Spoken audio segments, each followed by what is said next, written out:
नमस्कार दोस्तों, मैं अमित साहू आप सभी का आर के हॉट स्पॉट स्टडी चैनल पे बहुत बहुत स्वागत करता हूं। हम लोग इन्वायरमेंट और इकोलॉजी का कारवां को आगे बढ़ाते हुए आज लेक्चर नंबर 8 पे पहुंच गए हैं। पिछले लेक्चर का वीडियो क्लास लेक्चर 7 प्लेलिस्ट में उपलब्ध है, जो आप चैनल को सब्सक्राइब करके देख सकते हैं। ठीक है, तो आज हम लोग देख रहे हैं पर्यावरण भूगोल, जिसका लेक्चर नंबर 2 है ना। पर्यावरण भूगोल का ये लेक्चर नंबर 3 है, 2 कंप्लीट हो चुका है। आज पर्यावरण भूगोल हम लेक्चर नंबर 3 देख रहे हैं, जिसमें आज हम सोयल मृदा को जानेंगे, जो ज्योग्राफी टर्म से बिल्कुल अलग है ना। इन्वायरमेंट और इकोलॉजी के बेसिक पे हम लोग जानने की कोशिश करेंगे, जो शंकर IAS बुक रेफरेंस के तौर पे उपयोग किया गया है ना। तो उसी के थ्रू पूरा फुली एंड डिटेल्स, जैसा कि आप यहाँ पे देख रहे हैं, पहले से बनाया हुआ है, फुली एंड डिटेल्स यहाँ पे बताया जाएगा। ठीक है, तो इन्वायरमेंट और इकोलॉजी का आज पर्यावरण भूगोल का लेक्चर नंबर 3 है, जिसमें हम सोइल पढ़ रहे हैं। ठीक ना, पिछले 2 लेक्चर में हम लोग जलवायु और जैसे पर्यावरण का घटक हम लोग देख चुके हैं। पर्यावरण घटक जैसे 4 घटक होता है पर्यावरण का, जो पर्यावरण का 4 घटक है ना। अपना पेन कॉपी निकाल लीजिएगा और नोट्स करते चलिएगा। पर्यावरण का घटक, जो पर्यावरण का 4 घटक है ना। पर्यावरण का 4 घटक, पहले प्राकृतिक वनस्पति जिसको कंप्लीट कर चुके हैं पीछे वीडियो लेक्चर में, आप देखिएगा। और दूसरा है जलवायु। ये दोनों को हम लोग कंप्लीट कर चुके हैं, इसलिए पिछला वीडियो लेक्चर आप जरूर देखिएगा, है ना। तब ये आपको आगे का लेक्चर समझ में आएगा। आज हम लोग देख रहे हैं 3 में मृदा, है ना। मृदा देख रहे हैं, यानी सॉइल। और नेक्स्ट वीडियो लेक्चर में हम लोग देखेंगे जीव जंतु। नेक्स्ट वीडियो लेक्चर में हम लोग देखेंगे जीव जंतु। अभी आज सॉइल देख रहे हैं, है ना। तो ये 4 हम लोग देखे पर्यावरण के घटक में। तो आज हम लोग मृदा पढ़ने जा रहे हैं, ठीक ना। तो आइए मृदा को विस्तार से देखते हैं यहाँ पे, और सब अपना ध्यान दीजिएगा, और साथ ही साथ पेन और कॉपी लेके बैठिएगा। और रिक्वेस्ट आपसे चैनल को शेयर जरूर कीजिएगा। तो चलिए देखते हैं सॉइल, है ना। तो सॉइल देखने से पहले, सॉइल तो हम जानते हैं एक मृदा जो है वो जैविक घटक है, अजैविक घटक है ना। पहले भी घटक आपको बता चुके हैं, है ना, कि प्रकृति में जो 2 घटक है, मतलब 3 घटक है, जैविक घटक, अजैविक घटक और एक ऊर्जा, है ना। ये तीनों को हम विस्तार से बता चुके हैं पिछला वीडियो लेक्चर में। और आपसे बोल रहे हैं आपको कि ये 99 क्लासेस में आपको पूरा शंकर IAS जो रेफरेंस बुक के तौर पे इन्वायरमेंट इकोलॉजी पूरा खत्म कर दिया जाएगा। साथ ही साथ हमारे चैनल के प्लेटफॉर्म के थ्रू शंकर IAS बुक के साथ साथ माजिद हुसैन सर का geography, Indian geography and world geography का क्लास कराया जाएगा। साथ ही साथ आपका उपेंद्र सिंह, साथ ही साथ नितिन सिंघानिया, और बहुत सारे जो भी होगा करंट इशूज़, है ना। करंट इशूज़ पढ़ाया जाएगा, करंट अफेयर्स नहीं, करंट इशूज़ में जो भी करंट इशू हो रहा है उसका फुल्ली डिटेल्स क्लास यहाँ पे आपको कराया जाएगी, इसलिए चैनल को सब्सक्राइब कीजिएगा। ठीक है, तो आइए अब देखते हैं, यहाँ पे सब ध्यान दीजिएगा, साथ ही साथ पेन और कॉपी लेके बैठिएगा। ठीक है, तो देखते हैं पहले मृदा के बारे में। तो मृदा कैसे बनता है, पहले मृदा का उत्पत्ति कैसे होता है ना, या मृदा कैसे बनता है उसके बारे में हम देखते हैं। तो सबसे पहले मृदा बनने से पहले हम देखते हैं कि चट्टान के टूट फूट के, है ना, भौतिक क्रिया, रासायनिक क्रिया या अपक्षयन के द्वारा मिट्टी का निर्माण होता है। लेकिन चट्टान कैसे बनता है पहले हम उसको देखते हैं। तो चट्टान कोई भी ज्वालामुखी क्रियाओं के अनुसार बनता है। जब मैग्मा ठंडा होकर लावा के रूप में बाहर निकलता है, ज्वालामुखी उद्भेदन यानी ज्वालामुखी विस्फोट के समय, वोल्केनिक इरप्शन जब होता है ना, तो उस समय मैग्मा निकलता है गैस चैम्बर से, है ना। गैस चैम्बर साथ साथ फ्लाइंग गैस होते करते मैग्मा निकलता है। और मैग्मा के बाद, है ना, जब लावा बाहर में जब आ जाता है तो लावा होता है ना, और ज्वालामुखी के अंदर होता है वो मैग्मा होता है। बस यही डिफरेंस है दोनों में, ठीक ना। तो जब लावा निकल जाता है और लावा अपने चारों ओर फैल जाता है ना, वातावरण में चारों ओर फैल जाता है, वो ठंडा होकर एक चट्टान का निर्माण करता है। वही चट्टान भौतिक और रासायनिक प्रक्रिया के द्वारा, अपक्षयन के द्वारा, है ना, बायोलॉजिकल फॉर्म, केमिकल, है ना, और फिजिकल फॉर्म रिफॉर्म्स होने के बाद, है ना, ये टूट फूट के मिट्टी बनता था। आइए देखते हैं कि मिट्टी बनता कैसे है। तो सबसे पहले देखिए चट्टान देखते हैं हम। चट्टान जो है ना, वो भौतिक अभिक्रिया, रासायनिक अभिक्रिया, है ना, chemical reaction, physical reaction, biological reaction. अपक्षयन होगा, वर्षा को बूंदे गिरेगा, है ना, वो सूर्य के प्रकाश में फैलेगा, सिकुड़ोगे, इसी क्रम में दरार पड़ेगा, दरार में वाटर का कुछ पार्टिकल्स उसका अंदर जाएगा, जो धीरे धीरे वो उसका अभिक्रिया करके उससे वो तोड़ देगा, है ना। तो गोलार्ध में रूप ले लेगा, जैसे कि हम दिखाया हुआ यहाँ पे चार्ट बना हुआ है कि चट्टान पहले था, है ना, धीरे धीरे उसी में अभिक्रिया होते गया तो गोलार्ध का रूप ले लिया, है ना।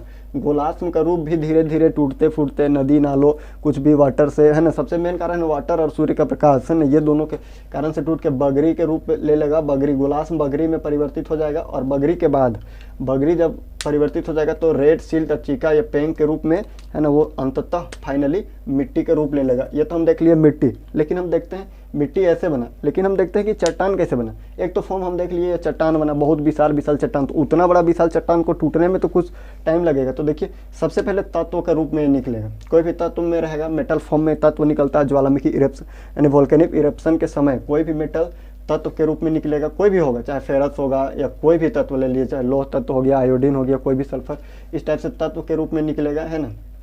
उसके बाद वो अणु बनाएगा, अणु बनाएगा, अणु आपस में जुड़ के बहुत सारे अणु, जैसे कि एक अणु है ना, तो ये अणु आपस में जुड़ के, नहीं केमिस्ट्री में अच्छे से इसका पढ़ाई होगा, आपस में जुड़ के, यहाँ पे देखिए ये अणु आपस में जुड़ के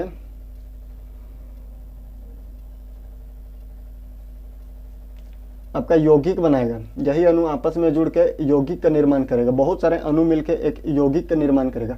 यही यौगिक, है ना, आपका खनिज पदार्थों में यानी खनिज तत्वों के मिश्रण के साथ निर्मित होकर एक ठोस पदार्थ बनाएगा। जैसे कोई भी खनिज होगा, कोयला हो गया, अभ्रक हो गया, माइका हो गया, मार्बल हो गया, कोई भी चीज़ उसी के साथ मिलकर आपका ठोस पदार्थ का निर्मित करेगा। यही यौगिक आपको, है ना, सबसे पहले देखिए तत्वों से शुरू किया, तत्व कोई भी तत्व, है ना, बहुत सारे तत्व अणु में एक अणु मिलाएगा और बहुत सारे अणुओं मिलकर एक यौगिक बनाएगी। यौगिक जैसे ही, है ना, खनिजों के मिश्रण के साथ में कोई भी खनिज हो गया, जैसे बताया अभी कोयला, माइका, मार्बल्स, जिप्सम, है ना, लोहा, कोई भी खनिज के साथ में मिलकर आपका ठोस पदार्थ का निर्माण करेगा। यही ठोस पदार्थ धीरे धीरे छोटा छोटा फॉर्म में भाई चट्टानों का रूप ले लेगा, है ना। अब तक हम जानते हैं कि कोयला भी एक चट्टान का रूप है, जिसको हम तोड़ के अपना संसाधन के तौर पे प्रयोग करते हैं, तो यही चट्टान का रूप ले लेगा।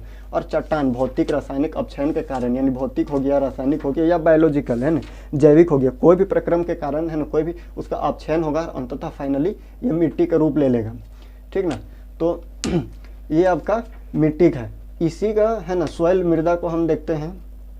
तो सबसे पहले हम देखेंगे सॉइल को, मृदा को पढ़ने से पहले हम देखेंगे 3 टाइप से इसको बांट के पढ़ेंगे। सबसे पहले सॉइल साइंस यानी मृदा विज्ञान में पढ़ेंगे, जिसको पेडोलॉजी का नाम दिया गया है, ये सब नोट कीजिएगा।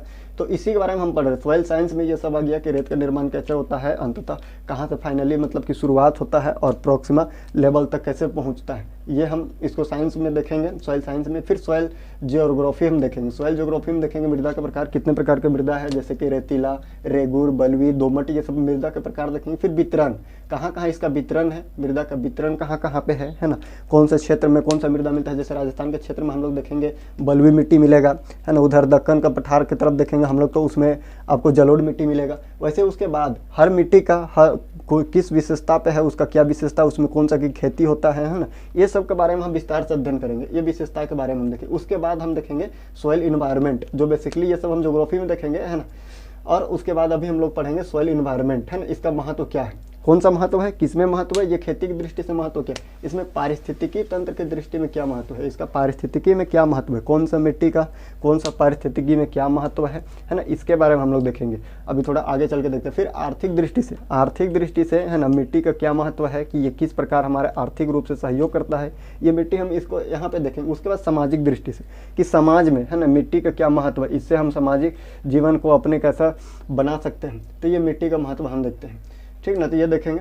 अभी हम लोग देखते हैं, है ना, कि मृदा का गठन कैसे हुआ और इसका संरचना कैसे है। उसके बाद हम लोग देखेंगे कि इसमें पारगम्यता क्या है, रंध्रता किस प्रकार से, वो देखेंगे। उसके बाद हम लोग आगे चलेंगे। तो आइए देखते हैं सबसे पहले टेक्सचर क्या है, इसका स्ट्रक्चर कैसा है, ठीक ना। तो टेक्सचर देखते हैं, मृदा का गठन कैसे होता है। तो कोई भी मृदा का गठन देखने से पहले, है ना, उसका कण का आकार का अनुपात देखेंगे, है ना। सबसे पहले कोई भी मृदा का गठन देखते हैं हम कि मृदा का गठन कैसे हुआ है। तो ये सबको नोट्स कर लीजिए, हम थोड़ा मिटा देते हैं इसको।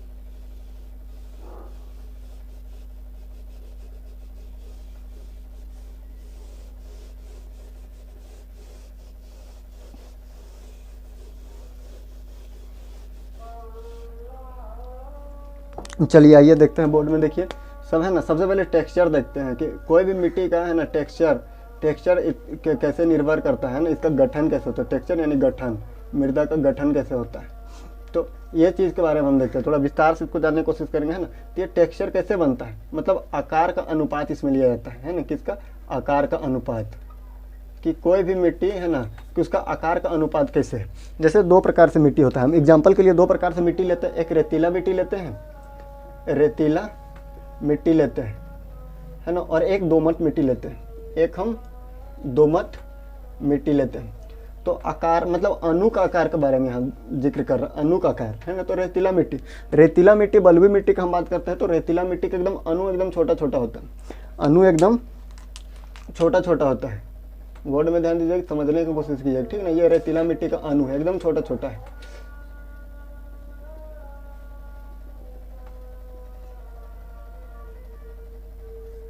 ये हो गया आपके बलुई मिट्टी या रेतीला मिट्टी, है ना। तो इसमें जब भी वर्षा की बूंद आ गई, यहाँ पे देखिए, है ना, जल ग्रहण क्षमता ना, इसका जल ग्रहण क्षमता अगर देखते हैं तो इसमें छिद्रों की जो संख्या है ना वो ज़्यादा होता है, छिद्रों की जो संख्या है वो ज़्यादा है। जैसे हम देखेंगे छिद्रों की संख्या ज़्यादा है ना, तो छिद्रों का जो आकार होगा ना वो कम हो जाएगा। अगर छिद्रों की संख्या ज़्यादा है तो आकार कम होगा, ताकि ज़्यादा छिद्र है तो आकार कम होगा, है ना। बेसिकली बात है, अगर छिद्रों की संख्या ज़्यादा है इसमें, है ना, छिद्रों की संख्या ज़्यादा है तो देखिए आकार इसका कम हो जाएगा। और यही इसमें हम देखते हैं दोमट मिट्टी में छिद्रों की संख्या इसमें कम है, ठीक ना। इसमें छिद्रों की संख्या कम है तो छिद्रों का जो आकार है ना वो बड़ा हो जाएगा। जैसे आकार छिद्रों की संख्या जैसे कम होता है ना, तो आकार बड़ा हो जाता है, तो पारगम्यता इसमें ज़्यादा हो जाएगा। आकार जैसे इसका बड़ा होगा, है ना, छिद्रों का आकार बड़ा होगा तो पारगम्यता ज़्यादा हो जाएगी। इसमें आसानी से जल, है ना, आकार तक की छिद्रों की संख्या ज़्यादा है ना, तो आकार बड़ा हो गया। छिद्रों की संख्या ज़्यादा है तो आकार बड़ा हो गया, तो जल इसमें आसानी से नीचे की ओर चला जा रहा है ना। और पूरा जल इसमें है, पारगम्यता है ना। तो रेतीला मिट्टी में छिद्रों की संख्या कम है तो इसमें पारगम्यता होगी, शुष्क क्षेत्र बन जाएगा। मतलब रेतीला मिट्टी में जानते हैं शुष्क क्षेत्र, ताकि इसका जल ग्रहण जो होगा, जल ग्रहण क्षमता, जल है ना ग्रहण क्षमता, और जल को एब्जॉर्ब करेगा सबसे ज़्यादा, लेकिन जल को ज़्यादा देर तक नहीं रख सकता ये, ताकि वो जल आसानी से नीचे को चला जा रहा है, ताकि इसका छिद्रों की संख्या बहुत ज़्यादा है, ठीक है ना। देख रहे हैं यहाँ पे छिद्रों की संख्या बहुत ज़्यादा है, कि इतना ज़्यादा छिद्र है कि यहाँ पे जो वर्षा का जल हो रहा है वो आसानी से नीचे की ओर चला जा रहा है, तो जिसके कारण छिद्रों का आकार बड़ा हो जा रहा है, ठीक ना। और पारगम्यता, इसी कारण इसका पारगम्यता जो है वो आसानी से हो जा रहा है। तो ऊपर में जो उसका वाटर का जो होल्डिंग कैपेसिटी है, वाटर जल धारण जो क्षमता है ना, जल धारण क्षमता वो एकदम कम है। तो इसलिए यहाँ पे जो मौसम होता है, मतलब कि इस मिट्टी का जो नमी होता है, मॉइस्चर होता है या आर्द्रता जो भी बोलिए, वो थोड़ा कम होता है। किस लिए कम होता है? ताकि इसका बेसिक फीचर्स हम देख रहे हैं, छिद्रों की संख्या ज़्यादा है ना, आकार बड़ा है ना, पारगम्यता ज़्यादा है। तो यही रेतीली मिट्टी में होता है। ये हम देख रहे हैं रेतीली मिट्टी का ये है, ठीक ना। तो नमी कम होगा, बेसिकली नमी कम रहेगा, ताकि जल तो ऊपर इसका जल धारण क्षमता कम है ना, तो नमी कम रहेगा। और नमी अगर कम रहेगा इसमें, है ना, तो सबसे पहले मिट्टी का हम किस चीज़ बेसिक उपयोग मिट्टी का कृषि के लिए होता है। मिट्टी का अधिकतर, ताकि झारखंड हम मतलब किस भारत हम जान रहे हैं कि भारत एक कृषि प्रधान देश है, और इसका अधिकतर जनसंख्या यानी 75% जो पॉपुलेशन है भारत का, जो 75 वो ग्रामीण है, ग्रामीण जनसंख्या निवास करता है। और जो भी ग्रामीण या तो खेतीहर मजदूर है ना, खेतीहर मजदूर है या खुद कृषक है ना, तो मिट्टी के सबसे ज़्यादा उपयोग यहाँ तो कृषि कार्य के लिए होगा। और नमी जहाँ पे कम रहेगा, नमी कम रहेगा तो वहाँ बेसिकली खेती कम होगा। मतलब ये कृषि योग्य भूमि नागण्य है। कृषि योग्य जो भूमि होगा, खेती करने लायक जो भूमि होगा, वो नागण्य के बराबर होगा, नागण्य के बराबर होगा कृषि करने। ताकि हम जान रहे हैं बेसिकली फीचर्स इसका, ताकि इसका जो पारगम्यता होगा, वाटर होल्डिंग कैपेसिटी होगा, वो ऑलरेडी कम होगा। तो वही हम देखते हैं दोमट मिट्टी में। अगर दोमट मिट्टी में हम देखते हैं इसी का, है ना, इसी के बारे में अगर दोमट मिट्टी में देखते हैं, तो दोमट मिट्टी में जो छिद्रों की संख्या है, यहाँ पे जैसे देख रहे हैं, जल ग्रहण जो क्षमता वो ज़्यादा होगा, वाटर होल्डिंग कैपेसिटी, छिद्रों की संख्या आपका ज़्यादा होगा। छिद्रों की संख्या जैसे ज़्यादा होगा तो इसका आकार कम हो जाएगा। छिद्र ज़्यादा है ना, ज़्यादा छिद्र है तो इसका आकार कम हो जाएगा, और आकार जैसे कम होगा पारगम्यता इसका कम हो जाएगा। और पारगम्यता कम होगा तो बेसिकली हम पीछे देख चुके हैं, पारगम्यता कम होगा तो वाटर होल्डिंग कैपेसिटी वो ज़्यादा होगा, और वाटर होल्डिंग कैपेसिटी ज़्यादा होगा, वो ज़्यादा जल को ग्रहण करेगा, ज़्यादा जल को एब्जॉर्ब करके रखेगा। तो इसमें ये होगा फ़ायदा, है ना, कि ये इसका नमी बना रहेगा, खेत में नमी बना रहेगा। और जैसे नमी बना रहेगा तो खेती लायक ज़मीन अच्छा होगा, और इसमें खेती अच्छी तरह से होगा, है ना, नमी रहेगा, मॉइस्चर इसमें रहेगा, तो ये कृषि योग्य भूमि होगा, कृषि योग्य भूमि आपका ये रहेगा, है ना। तो ये देखते हैं, ये आपका एग्जांपल के तौर पे हम बताए हैं ना कि अणु का कार्य टेक्सचर कैसे होता है। वैसे संरचना देखते हैं, कोई भी मिट्टी का संरचना कैसे होता है, ये भी अणुओं को भी डिपेंड करता है ना। ये अणु का आकार की अवस्था में डिपेंड करता है। जैसे कि हम इसको देखें, अनुपात में यह है कि कितना अनुपात में है ना अणु। यहाँ पे मान चलिए कि 100 अनुपात 100/80 है ना, ये है अनुपात 80 में है। तो ये अनुपात में निर्भर करता है। टेक्सचर जो है, टेक्सचर यानी गठन, मिट्टी का किस प्रकार गठन होगा, वाटर होल्डिंग कैपेसिटी कैसा होगा, है ना, गठन में टेक्सचर के मामला में हम देखें तो ये इसमें निर्भर करता है आपका अणु के आकार के अनुपात में। लेकिन अवस्था, किस अवस्था में वो है ना, ये आपका निर्भर करेगा, है ना, आपका संरचना में, कि मिट्टी की संरचना कैसे होगा, ये उस पर निर्भर करेगा। तो आइए देखते हैं इसको संरचना पे। सब स्क्रीनशॉट लेते चलिएगा, नहीं तो लिख लीजिएगा पेन कॉपी में।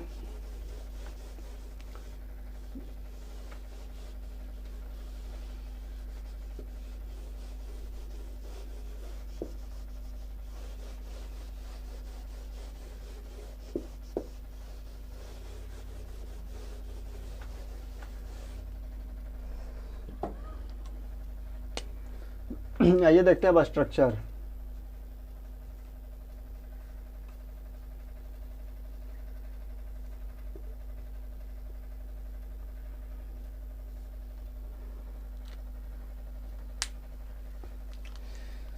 ये जो संरचना है वो निर्भर करता है ना कणों की आकार की अवस्था में। वहाँ पर अनुपात देखें हम, आकार की अवस्था, इसमें अवस्था, ये कौन सा अवस्था में उपलब्ध है ना, ये मिट्टी पे निर्भर करता है। जैसे कि जहाँ पे आपका वाटर होल्डिंग कैपेसिटी जहाँ पे कम होगा, है ना, उसका आकार आपका छोटा छोटा होगा। जैसे हम देखते हैं रेतीला मिट्टी, रेतीला मिट्टी देखें ना हम, रेतीला मिट्टी, तो वाटर होल्डिंग कैपेसिटी यहाँ पे है ना, जो वाटर होल्डिंग कैपेसिटी है, ताकि आकार की बात कर रहे हैं यहाँ पे, अवस्था कौन सा अवस्था में मिलेगा, है ना, जिसका कणों के आकार पे निर्भर करेगा, ये कैसा अवस्था में, तो वाटर होल्डिंग कैपेसिटी, जहाँ पे यही 3 चीज़ निर्भर करता है। 3 चीज़ कौन कौन से, छिद्रों की संख्या, छिद्रों का आकार और पारगम्यता पर निर्भर करता है। तो जहाँ पे छिद्रों की संख्या कम होगा तो छिद्रों का आकार बड़ा होगा, और छिद्रों का आकार बड़ा होगा तो पारगम्यता ज़्यादा होगा, और पारगम्यता ज़्यादा होगा, यहाँ तक तो हम देख चुके हैं, तो वाटर होल्डिंग कैपेसिटी लो होगा, है ना। जब वाटर होल्डिंग कैपेसिटी लो होगा तो इसका आकार कैसा होगा, एकदम फैला हुआ, बिखराव के क्षेत्र में, है ना, पूरा फैला हुआ बिखराव के क्षेत्र में ही आपको मिलेगा। वाटर होल्डिंग कैपेसिटी कम होगा, कृषि योग्य नहीं होगा, यही चीज़ देखें। तो इसका संरचना बता रहा है, इस प्रकार से ये मिट्टी मिलेगा। लेकिन वही अगर दलदली मिट्टी की बात करें हम, अगर दलदली मिट्टी की बात हम करते हैं, दलदली मिट्टी या काली मिट्टी की बात करते हैं, सबसे ज़्यादा वाटर होल्डिंग कैपेसिटी, सबसे ज़्यादा वाटर होल्डिंग कैपेसिटी, एकदम सबसे ज़्यादा जल धारण क्षमता अगर कोई मिट्टी में है ना, तो यही है। इसलिए इसको स्वतः जुताई की मिट्टी भी कहा जाता है। स्वतः जुताई की मिट्टी मतलब जो खुद से अपने आप जुताई इसका हो जाता है, स्वतः जुताई की मिट्टी इसलिए कहा जाता है ताकि इसका जल धारण क्षमता सबसे ज़्यादा है, वाटर होल्डिंग कैपेसिटी जो सबसे ज़्यादा है ये है। तो इसका आकार भी अगर हम देखेंगे तो बीच बीच में जब होता है बड़ा बड़ा आकार में होता है, ठीक ना, ये मिट्टी है ना, छोटा आकार में, सूखने के बाद ये अपने आप में फट जाता है, बीच में ऐसा लगेगा कि पूरा एकदम सूखा पड़ा हुआ क्षेत्र, लेकिन इसमें वाटर होल्डिंग कैपेसिटी सबसे ज़्यादा है। और जब इसमें वर्षा का बूंद होता है, इतना ज़्यादा वाटर होल्डिंग कैपेसिटी इसमें होता है कि ये खुद उस पानी को एब्जॉर्व कर लेता है, वाटर को एब्जॉर्व करके खुद फैल जाता है और लगता है कि मिट्टी पूरा गीला है इसमें। इसलिए इसमें कपास के लिए एकदम प्रमुखता माना जाता है। और सबसे ज़्यादा मतलब इस मिट्टी का निर्माण कैसे हुआ, इसका संरचना देखते हैं तो ज्वालामुखी विस्फोट के बाद एकदम फ़ौरन बाद जो मिट्टी का निर्माण वो काली मिट्टी है, ताकि ये बेसाल्टिक चट्टान से बना है, बेसाल्टिक लावा की जो चट्टान था उससे ये मिट्टी का निर्माण हुआ है। इसलिए इसमें जो पारगम्यता है वो एकदम लो लेवल है, इसमें जो पारगम्यता है ना, एकदम लो है, एकदम सबसे कम है। तो ये मिट्टी के बारे में हम लोग देख लिए, है ना, उसका संरचना देख लिए, स्ट्रक्चर देख लिए, साइंस देख लिए, सॉइल साइंस के बारे में देख लिए, सॉइल ज्योग्राफी देखेंगे हम कि भीतर रेंज का कैसा है, इसका विशेषताएं क्या है और प्रकार कौन कौन सा है, इसको हम लोग देखेंगे, ठीक ना। उसके बाद हम लोग सॉइल इन्वायरमेंट में देखेंगे, अगले क्लास में सॉइल इन्वायरमेंट देखेंगे, जिसमें हम देखेंगे कि इसमें सामाजिक, आर्थिक और पारिस्थितिकी तंत्र में मिट्टी का क्या उपयोगिता है, उसके बारे में हम लोग अगले क्लास में देखेंगे। इसलिए आपसे निवेदन है कि चैनल को सब्सक्राइब करके रखिएगा, ठीक ना, ताकि वीडियो लेक्चर आपको सबसे पहले मिले। बेल आइकन को प्रेस कीजिएगा, वीडियो लेक्चर सबसे पहले मिलेगा आपको। और कोई भी दिक्कत हो तो आप कोई भी क्वेरी हो तो कमेंट बॉक्स में कमेंट कर दीजिएगा, और हम अगले वीडियो लेक्चर में आपका कोई भी क्वेरी है उसको दूर करने का कोशिश करेंगे। चलिए ठीक है, तो धन्यवाद।